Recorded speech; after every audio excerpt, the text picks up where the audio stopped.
ఇలాంటి మరెన్నో వీడియోలు చూడడానికి like, share, subscribe and comment. ఈరోజు ఈ వీడియోలో ఉత్తరాయణ పుణ్యకాలం విశిష్టత గురించి తెలుసుకుందాము. ఉత్తరాయణము పుణ్యకాలం అంటే దక్షిణాయనము పాపకాలం అని అర్థం కాదు. దక్షిణాయనం కూడా పుణ్యకాలమే. అయితే ఉత్తరాయణ విశిష్టత వేరు.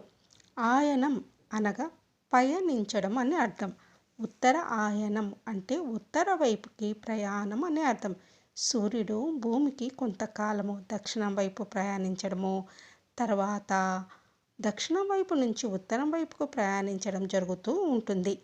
సూర్యుడు ప్రయాణించే దిక్కుని బట్టి దక్షిణం వైపుకు ప్రయాణిస్తున్నప్పుడు దక్షిణాయనమని, ఉత్తరం వైపుకు ప్రయాణిస్తున్నప్పుడు ఉత్తరాయణమని అంటారు.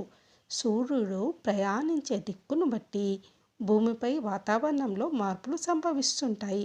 సూర్యుడు సంవత్సరంలో 6 నెలలు ఒకవైపు అనగా దక్షిణం వైపు, మరో 6 నెలలు ఒకవైపు అనగా ఉత్తరం వైపు ప్రయాణిస్తూ ఉంటాడు. సాధారణంగా ఉత్తరాయణము జనవరి 15వ తేదీ నుంచి జూలై 17వ తేదీ వరకు ఉంటుంది. దక్షిణాయనము జూలై 17వ తేదీ నుంచి జనవరి 14వ తేదీ వరకు ఉంటుంది. ఉత్తరాయణంలో లయకారకుడైన పరమశివుడు మేల్కొని ఉంటాడు. ఈ కాలంలో వాతావరణము ఆహ్లాదకరంగా ఉండడం వలన పుణ్యక్షేత్రాలు, తీర్థయాత్రలకు అనువుగా ఉంటుంది.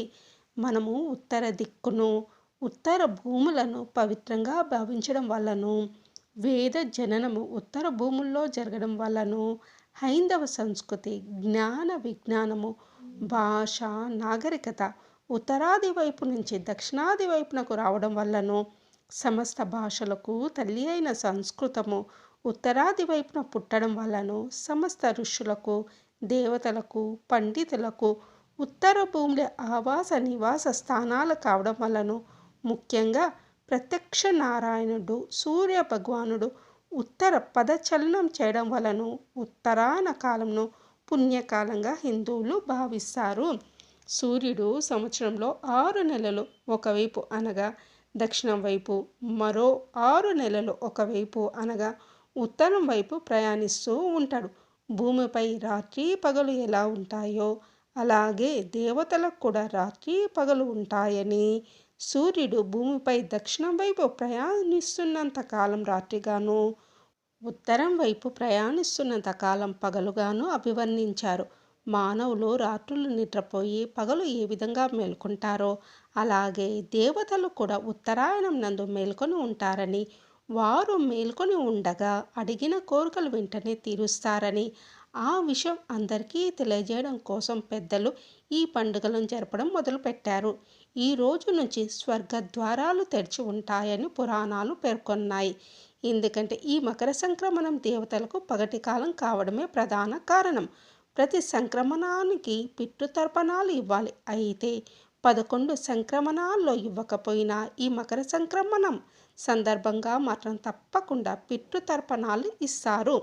ఉత్తరాయణ పుణ్యకాలమైన సంక్రాంతి రోజున చేసే ఏ దానమైనా శ్రేష్టమైనదని ఆర్యోక్తి.